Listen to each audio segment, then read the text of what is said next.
सुन बच्चों एग्जाम का टाइम में ऐसे ही पढ़ाएंगे, ठीक है।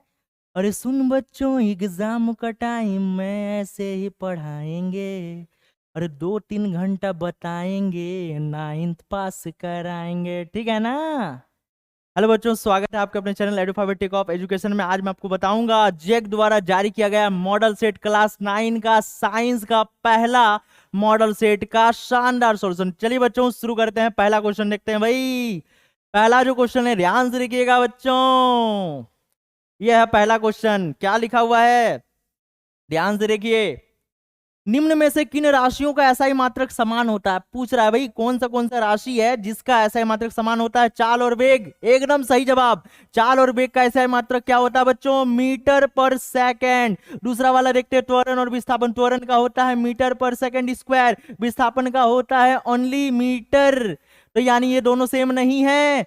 बल का भी देख लेते हैं, बल का क्या होता है, न्यूटन होता है। संवेग का क्या होता है बाबू, संवेग। संवेग का फॉर्मूला क्या होता है, पी इंटू P बराबर M इंटू भी। M यानी केजी मीटर पर सेकेंड इसका होता है। और इनमें से कोई तो होगा ही नहीं, यानी इसका जो सही उत्तर है बच्चों ऑप्शन नंबर ए हो जाएगा। चलिए देखते हैं दूसरा प्रश्न। दूसरा प्रश्न है बच्चों, ध्यान से देखिए। बोर्डवा के सामने क्या लिखा हुआ है, निश्चित दिशा में वस्तु द्वारा तय की गई दूरी। एक निश्चित दिशा में अगर हम चल के जाएं तो उस दूरी को क्या कहेंगे, तो उस दूरी को कहेंगे बच्चों ऑप्शन नंबर बी यानी वेग बोलेंगे। अब बोलेगा सर चाल क्या होता है, भाई किसी भी दिशा में जाओ, इधर जाओ उधर जाओ, जिधर तुम्हारा मन कर रहा उधर जाओ। उसमें दिशा फिक्स नहीं होता है, वो चाल होता है। और जिसमें दिशा फिक्स हो जाता है किसी निश्चित दिशा, या तो उत्तर या तो दक्षिण या तो पूरब या तो पश्चिम या तो उनके बीच वाला, निश्चित जहां हो जाए वो वेग होता है। और वेग का सही मात्रक मीटर पर सेकंड होता है।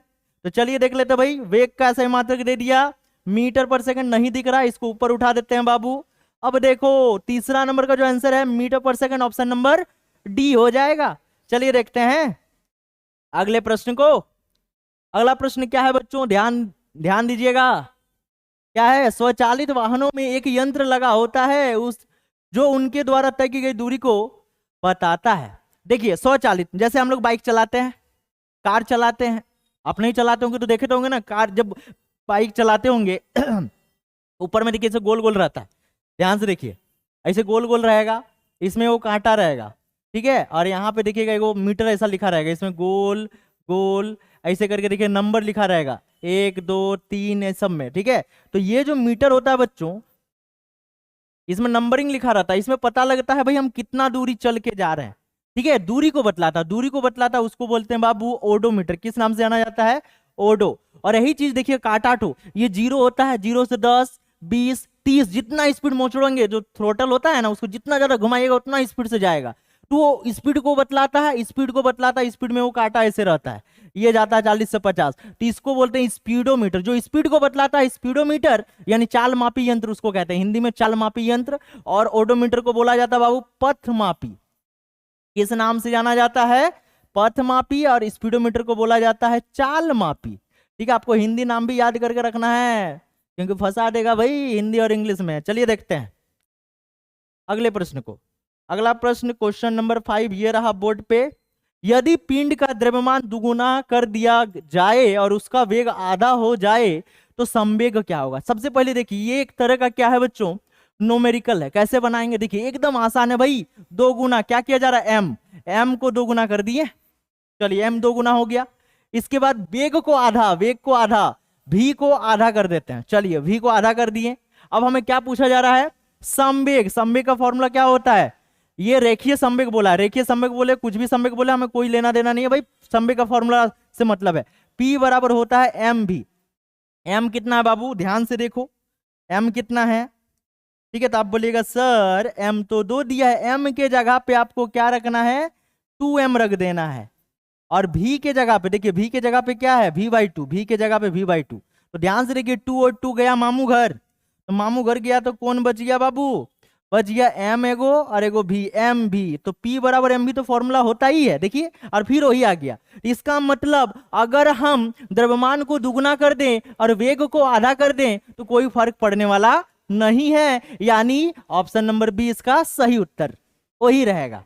चलिए देखते हैं अगले प्रश्न को, क्वेश्चन नंबर 6 बच्चों, यदि दो वस्तु ए और बी द्रव्यमान क्रमशः 6 केजी और 34 केजी हो।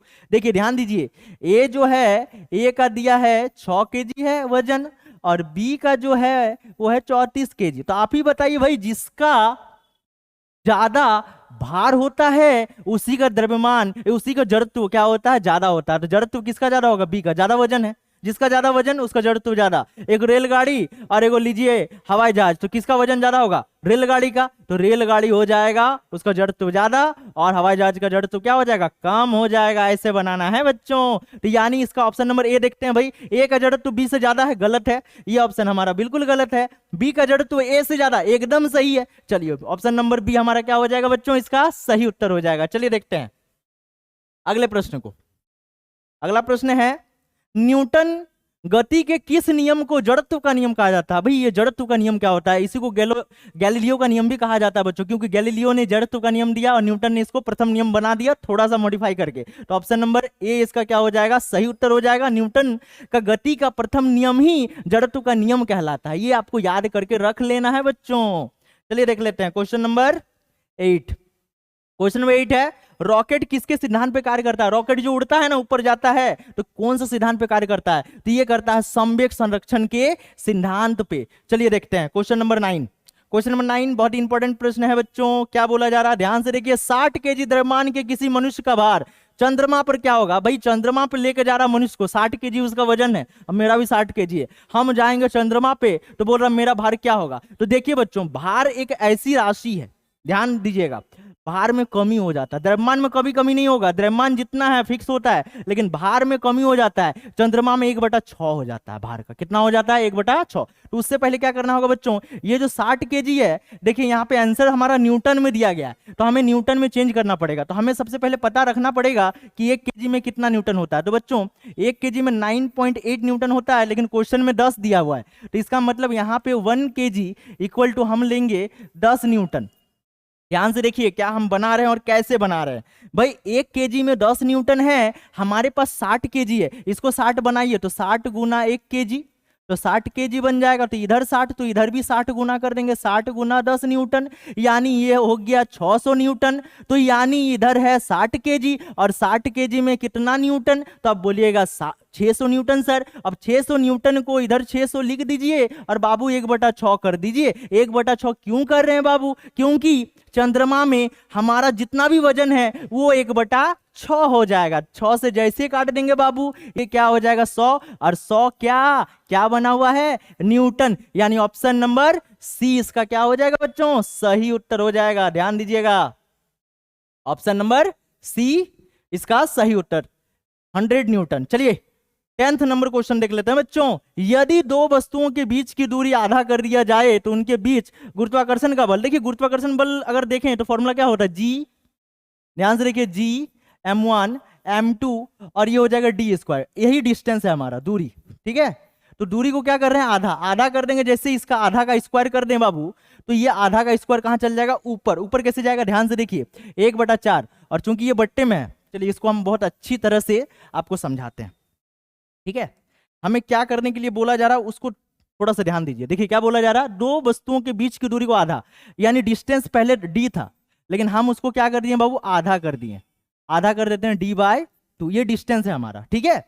आधा कर दिए उनके बीच की दूरी, दूरी बोल रहा है। तो फॉर्मूला क्या होता है बच्चों गुरुत्वाकर्षण बल के बारे में, तो F बराबर होता है, सार्वत्रिक नियम क्या कहता है कि बड़ा G होगा, फिर छोटा m1 छोटा m2 और बटे d²। ध्यान से देखिए बच्चों, G को कुछ नहीं किए, m1 को कुछ नहीं किए, m2 को कुछ नहीं किए, लेकिन D के जगह पे क्या कर रहे हैं बाबू, आधा कर रहे हैं। तो जैसे ही आधा का स्क्वायर कर देंगे बाबू, तो ध्यान से देखना, G होगा, m1 होगा, m2 भी होगा, और D का स्क्वायर होगा, और 2 का स्क्वायर 4 होगा, और ये 4 कहाँ चल जाएगा, ऊपर चल जाएगा। ऊपर जैसे ही लेके जाइएगा तो 4 × G m1 m2 और डिवाइड बाय d²। ध्यान से देखिए, ये तो हमारा गुरुत्वाकर्षण बल है, कितना गुना हो गया, 4 आगे दिख रहा है ना, 4 आगे दिख रहा है, यानी 4 गुना हो गया। तो हमारा क्या हो जाएगा, इसका उत्तर हो जाएगा ऑप्शन नंबर ए, 4 गुना बढ़ जाएगा। चलिए देखते हैं बच्चों, आपको वीडियो अगर अच्छा लग रहा है तो वीडियो को जरूर और चैनल को जरूर सब्सक्राइब कर दीजिएगा, वीडियो को जरूर लाइक कर दीजिएगा और बेल आइकन जो घंटी है उसको भी दबा दीजिएगा और अपने दोस्तों तक जरूर शेयर कीजिएगा, क्योंकि आपका एक सब्सक्राइब, आपका एक लाइक, आपका एक शेयर हमें क्या करता है, मोटिवेट करता है और इस तरह का बताने के लिए प्रेरणा मिलता है। तो चलिए देखते हैं क्वेश्चन नंबर 12। क्वेश्चन नंबर 12 क्या है बच्चों, वायु में ध्वनि तरंगे निम्न में से किसका उदाहरण है। वायु में अगर देखें तो ये होता है अनुदैर्घ्य तरंग, ठीक है। ऑप्शन नंबर ए इसका सही उत्तर हो जाएगा। चलिए क्वेश्चन नंबर 13 को देखते हैं फटाफट भाई। 13 नंबर क्या कहता है, मानव श्रवण की श्रव्य परास की ऊपरी आवृत्ति सीमा लगभग क्या होती है। मानव ऊपर देखिए सबसे लो अगर देखें भाई 20 किलो एचजेड से 20 एचजेड तक, मतलब ये सबसे कम है। 20 एचजेड से शुरू होता है और कहां तक जाता है 20 किलो। इसको 20,000 भी लिख सकते हैं बच्चों, 20,000 एचजेड। ध्यान से देखिए के का मतलब किलो यानी हजार होता है। तो ऑप्शन नंबर देख लीजिए भाई, ऊपरी बोला है 20 किलो एचजेड, यानी ऑप्शन नंबर ए हमारा क्या हो जाएगा, इसका सही उत्तर हो जाएगा। चलिए देखते हैं क्वेश्चन नंबर 14। क्वेश्चन नंबर 14, तो विभिन्न पदार्थों के कणों का स्वतः मिलना क्या कहलाता है, तो कहलाएगा विसरण। चलिए देखते हैं अगला प्रश्न।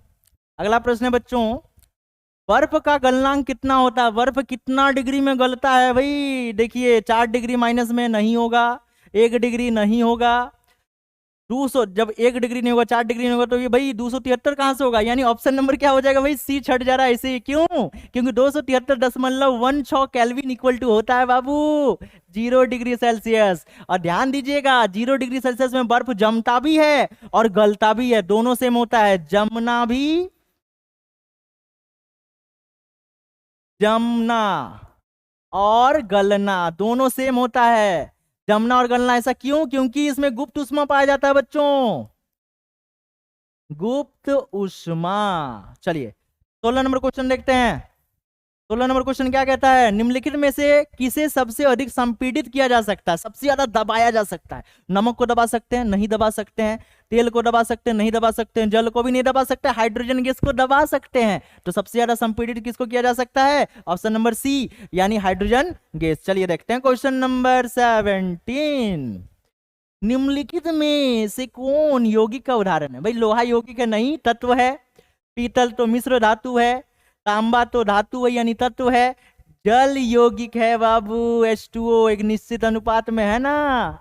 जब 2 या 2 से अधिक तत्वों को निश्चित अनुपात में मिलाया जाता है तो उसे यौगिक कहते हैं और ये एक शुद्ध पदार्थ होता है। चलिए क्वेश्चन नंबर 18, पीतल किसका मिश्र धातु। पीतल Cu और जैडन, यानी ऑप्शन नंबर क्या हो जाएगा बच्चों, ए, जैडन और Cu। पीतल का ट्रिक है पिताजी, क्या याद करके रख लेना बाबू, पिताजी। पी से पीतल, त से तांबा, ज से जस्ता, याद कर लीजिएगा। चलिए देखते हैं क्वेश्चन नंबर 19, निम्नलिखित में से कौन रासायनिक परिवर्तन को, रासायनिक यानी नया चीज, नए गुणों वाले पदार्थों का निर्माण जिस अभिक्रिया में होता है उसे हम रासायनिक परिवर्तन कहते हैं बाबू। तो जल का बर्फ में बदलना कोई नया चीज नहीं बना, ठीक है। भोजन का पचना नया चीज बन गया, क्यों, एक बार भोजन खा के निकाल देते हैं तो क्या उससे फिर से भोजन बनाया जा सकता है, ट्राई करके देखिएगा। चलिए देखते हैं, तो ये हो जाएगा हमारा रासायनिक पदार्थ। देखिए मोमबत्ती का पिघलना, मोम को पिघलाएंगे फिर से मोम प्राप्त कर सकते हैं। लोहे के चूर्ण को बालू में मिलाना, बालू में मिला देंगे फिर चुंबक सटा देंगे फिर से आ जाएगा। तो ये सब में कोई नया चीज नहीं बनता है, नया चीज सिर्फ यहीं पे बन रहा है, भोजन का पचना। ध्यान दीजिएगा। चलिए क्वेश्चन नंबर 20, क्वेश्चन नंबर 20 है सोडियम ऑक्साइड का सूत्र। देखिए बाबू सोडियम का होता है Na, ऑक्सीजन का होता है O। सोडियम का संयोजकता 1 होता है, ऑक्सीजन का संयोजकता 2 होता है, दोनों को क्रॉस कर दीजिए तो बन क्या जाएगा, Na2O यानी sodium oxide, Na2। Option number B हमारा क्या हो जाएगा, सही उत्तर हो जाएगा। चलिए देखते हैं अगला प्रश्न। देखिए बच्चों 36 ग्राम जल, देखिए जल यानी H2O कितना ग्राम का होता है बाबू, 18 ग्राम का होता है। आप करके देख सकते हैं, ये 2 ग्राम और ये हो जाएगा 16 ग्राम, मिलके 18 ग्राम। 18 ग्राम माने होता है 1 मोल। कितना मोल होता है बाबू, 1 मोल होता है 18 ग्राम में। तो आप ही बताइए 36 ग्राम में कितना मोल होगा, तो बोलिएगा सर ये तो 2 मोल हो जाएगा, यानी ऑप्शन नंबर बी हमारा सही उत्तर हो जाएगा। चलिए देखते हैं अगले प्रश्न को। क्वेश्चन नंबर 22, C2H2 का मोल द्रव्यमान। भाई C2H2 तोड़ डालिए, कोई दिक्कत नहीं है। देखिए बाबू कार्बन का होता है 12 एटॉमिक मास, और कई गो कार्बन है, 2 को 2 कर दीजिए। और देखिए तत्वों को अलग अलग जोड़ के लिखते हैं, तोड़ के लिखते हैं, तोड़ेंगे बीच में जोड़ दे देंगे। हाइड्रोजन का 1 होता है, 2 से गुना कर देते हैं। ठीक है, हम इसमें क्या लिखें, एटॉमिक मास यानी द्रव्यमान संख्या। तो 12 दूना 24 और इधर से 2 मिलके कितना हो गया बच्चों, 26, यानी मोलो द्रव्यमान कितना हो जाएगा, ऑप्शन नंबर बी 26 हो जाएगा। चलिए देखते हैं क्वेश्चन नंबर 23। इलेक्ट्रॉन की खोज किसने की, इलेक्ट्रॉन का खोज किया जे थॉमसन। आपको याद करके रखना है, कोई ट्रिक बता देते हैं आपको, ठीक है। ईट पर नाच, ठीक है, बस इसको याद कर लीजिए। ई से इलेक्ट्रॉन, टी से थॉमसन, ये थॉमसन जो करना है। पी से प्रोटॉन, आर से रदरफोर्ड, एन से न्यूट्रॉन, चौ से चैडविक, हो गया याद, ठीक है। ईट पर नाच, कहां नाचना है आपको, ईट पर। चलिए क्वेश्चन नंबर 24। एक तत्व में 11 इलेक्ट्रॉन तथा 12 न्यूट्रॉन तथा उस तत्व का परमाणु संख्या। देखिए ये जो क्वेश्चन है बाबू, ये क्वेश्चन थोड़ा सा उलझाने वाला क्वेश्चन है। क्यों उलझाने वाला है बाबू, देखो सबसे पहले अगर इसमें परमाणु संख्या मालूम होता या द्रव्यमान संख्या मालूम होता तो क्वेश्चन को आसानी से बनाया जा सकता था, लेकिन इसको हम आसानी से नहीं बना सकते, हमें याद रखना पड़ेगा। भाई 12 न्यूट्रॉन किसमें होता है, तो 12 नंबर पे कौन होता है, मैग्नीशियम होता है। 11 नंबर पे कौन होता है, सोडियम होता है। इन दोनों का ही न्यूट्रॉन संख्या क्या होता है, 12 होता है। इसमें भी 12 न्यूट्रॉन, इसमें भी 12 न्यूट्रॉन। लेकिन हमें यहाँ इलेक्ट्रॉन 11 दिया है, तो हम कह सकते हैं भाई इसके पास तो 11 इलेक्ट्रॉन होगा नहीं, ये 12 नंबर पे है तो 12 को ही इलेक्ट्रॉन होगा। तो 11 इलेक्ट्रॉन किसके पास होगा, सोडियम 11 नंबर पे पाया जाता है। तो इसका जो सही उत्तर होगा सोडियम, यानी अगर परमाणु संख्या का बात किया जाए, परमाणु संख्या हमारा Z11 हो जाएगा। ऑप्शन नंबर ए इसका सही उत्तर हो जाएगा। लेकिन ये कंफ्यूजन वाला क्वेश्चन है, ऐसा क्वेश्चन दे नहीं सकता है, क्योंकि नहीं सकेगा बच्चा। चलिए देखते हैं अगला प्रश्न 25 अगर देखते हैं, किसी तत्व के समान समस्थानिक में निम्नलिखित में से कौन सा परमाणु समान नहीं है। भाई समस्थानिक है तो परमाणु संख्या समान है, परमाणु संख्या यानी प्रोटॉन की संख्या समान हो जाएगी, इलेक्ट्रॉन की संख्या समान हो जाएगी, लेकिन न्यूट्रॉन की संख्या समान नहीं होगी। ऐसे तो सिर्फ प्रोटॉन की संख्या ही कहा जाता है, जब तक कोई तत्व इलेक्ट्रॉन देता नहीं है या ऋणायन धनायन बनाता नहीं, तब तक वो सेम रहता है, ठीक है, प्रोटॉन इलेक्ट्रॉन की संख्या। चलिए क्वेश्चन नंबर 26। निम्नलिखित में कौन एक कोशिक जीव है, एक कोशिक मतलब एक कोशिका, ऑप्शन नंबर सी इसका सही उत्तर, अमीबा एक कोशिक जीव होता है। चलिए आगे देखते हैं, आगे है लाइसोसोम का निर्माण कौन करता है। भाई माइटोकॉन्ड्रिया नहीं करता, प्लास्टिड नहीं करता, अरे गोल्जी उपकरण, ठीक है, गोल्जी लिख दिया है, गोल्जी उपकरण ही क्या करता है, लाइसोसोम का निर्माण करता है। ऑप्शन नंबर सी इसका सही उत्तर हो जाएगा। चलिए देखते हैं अगले प्रश्न को। अगला प्रश्न है बाबू 28, क्या कहता है, ध्यान से देखिए। कोशिका झिल्ली के आर पार पदार्थों का आना जाना, अभी आर पार सिंपल से यहाँ पे हो जाएगा बाबू विसरण। विसरण प्रक्रिया से क्या होता है, कोशिका झिल्ली आर पार जा सकता है। चलिए देखते हैं अगला प्रश्न 29 देखते हैं बच्चों। पौधों के शीर्ष पर कौन सा उत्तक, भाई पौधों के शीर्ष में अगर पौधा को देखा जाए तो ये जो टॉप में है इसमें विभज्योतक उत्तक पाया जाता है। तो ऑप्शन नंबर ए हमारा क्या हो जाएगा, इसका सही उत्तर हो जाएगा। 30 नंबर क्वेश्चन देख लेते हैं। रक्त के तरल अधात्री भाग को, देखिए इस क्वेश्चन को दो तरह से पूछा जा सकता है। तरल अधात्री बोल रहा है, तरल तो तरल हो जाएगा बाबू प्लाज्मा, और तरल की जगह अगर गलती से ठोस लिख दे, क्या लिख दे, ठोस अधात्री बोला जाए तो वहां पे प्लेटलेट्स हो जाएगा। ऑप्शन नंबर डी हो जाएगा। प्लेटलेट्स होता है ठोस और तरल होता है प्लाज्मा, ठीक है। चलिए क्वेश्चन नंबर देखते हैं 31। श्वेत क्रांति जो यानी सफेद हो, क्या मत्स्य सफेद होता है, नहीं होता, मछली होता है लेकिन पानी नहीं होता ना बाबू। फसल तो होगा ही नहीं, ये तो हरा होगा। मधुमक्खी तो होगा ही नहीं, दूध सबसे ज्यादा सफेद होता है। ऑप्शन नंबर सी हमारा सही उत्तर हो जाएगा, मत्स्य श्वेत क्रांति। 32 देखते हैं। निम्नलिखित में कौन रबी फसल का उदाहरण है, रबी फसल पूछा जा रहा है बच्चों। रबी धान नहीं होगा, मक्का नहीं होगा, चना अरहर नहीं होगा, चना इसका सही उत्तर हो जाएगा। अब कैसे, देखो ट्रिक बताते हैं आपको, खरीफ फसल का ट्रिक बताते हैं। सोजा धान मजाबा तोहरे पास, मजाबा तोहरे पास, देखिए कितना आ जाएगा, ये खरीफ का ट्रिक बता रहे हैं। तो से सोयाबीन, जा से ज्वार, धान, मौ से मक्का, जौ से ज्वार हो जाएगा, जौ से जूट हो जाएगा, बौ से बाजरा हो जाएगा, तुहर हो जाएगा, अरहर हो जाएगा, पास से कपास हो जाएगा, ठीक है। चलिए क्वेश्चन नंबर 33 देखते हैं। जीवों के वर्गीकरण का सर्वाधिक मूलभूत लक्षण क्या हो सकता है। देखिए जीव का वर्गीकरण करेंगे तो उसका निवास स्थान नहीं, उसका पोषण प्रक्रिया नहीं, उनका जनन प्रक्रिया नहीं, उसका कोशिका संरचना, ये सबसे इंपॉर्टेंट है। ऑप्शन नंबर सी इसका क्या हो जाएगा, सही उत्तर हो जाएगा, ध्यान दीजिएगा। चलिए 34 देख लेते हैं बाबू फटाक से। पादप वर्ग का उभयचर किसे कहते हैं? भाई ये तो ब्रायो फाइटा हो जाएगा, इसका सही उत्तर ऑप्शन नंबर बी हो जाएगा, ठीक है। 35 नंबर, वेल मछली, वेल एक मछली है, निम्नलिखित में से किस वर्ग में आती है? तो ये स्तनपायी है, दूध पिलाती है। चलिए 36 नंबर, वैश्विक उष्णन यानी ग्लोबल वार्मिंग, वैश्विक उष्णन को किस नाम से जाना जाता है बच्चों? ग्लोबल वार्मिंग जाना जाता है। किसके कारण होता है? कार्बन डाइऑक्साइड बहुत ही खतरनाक गैस है, जिसके कारण बहुत ज्यादा उष्मा पूरे विश्व में फैल रहा है और ग्लेशियर पिघल रहा है। एक टाइम ऐसा होगा सब पिघल जाएगा, हम लोग पानी में दब के मर जाएंगे, घुट के मर जाएंगे। चलिए देखते हैं, तब तक पढ़ लो अच्छा से। 37, जल प्रदूषण से निम्नलिखित में से कौन सा प्रभाव नहीं होगा? जल का तापमान परिवर्तन होगा, हाँ होगा, ये हैजा होगा, सही बात है, जल में ऑक्सीजन की कमी होगा। फेफड़े से संबंधी, भाई ये नहीं होगा, इसका सही उत्तर हो जाएगा ऑप्शन नंबर डी, क्योंकि जल प्रदूषण से फेफड़ा खराब कहाँ होगा? फेफड़ा खराब किससे होगा अभी बोलिए? फूफू, फूफू यानी सिगरेट उड़ाना, धुआं उड़ाना, यानी धुआं प्रदूषण, वायु प्रदूषण। वायु प्रदूषण से क्या होता है? फेफड़ा खराब होता है। चलिए कहीं सिगरेट टानेगा तो वहां पर रहिएगा नहीं, भाग जाइएगा थोड़ा दूर। 38, निम्नलिखित में से कौन असंक्रामक रोग है? असंक्रामक जो फैलता नहीं है, खांसी तो भाई संक्रामक है, रतौंधी, रतौंधी इसका सही उत्तर हो जाएगा बी, हैजा भी संक्रामक है और कालाजार भी संक्रामक है। 39 देख लेते हैं बच्चों, निम्नलिखित में से कौन दीर्घकालिक रोग है? लोग लिख दिया है, प्रिंटिंग मिस्टेक है, रोग, रोग होगा दीर्घकालिक, जो ज्यादा दिन तक रह जाता है। खांसी नहीं रहता है, हैजा नहीं रहता है, टीबी नहीं रहता, मधुमेह रह जाता है, एक बार हो जाएगा जिंदगी भर रह जाएगा। चलिए देखते हैं लास्ट क्वेश्चन, लास्ट क्वेश्चन है बच्चों, जीवाणु निम्नलिखित में से कौन सा वर्ग में आता है? तो मोनेरा वर्ग में आता है, ऑप्शन नंबर बी इसका सही उत्तर हो जाएगा। तो बच्चों आपको बताना है ये वीडियो कैसा लगा। वीडियो अच्छा लगा तो वीडियो को लाइक कर दीजिएगा, चैनल में पहली बार आए तो चैनल को जरूर सब्सक्राइब करके जाएगा और अपने दोस्तों तक हो सके तो इसको शेयर कर दीजिएगा। तो मिलते हैं नेक्स्ट वीडियो में। जय हिंद, वंदे मातरम।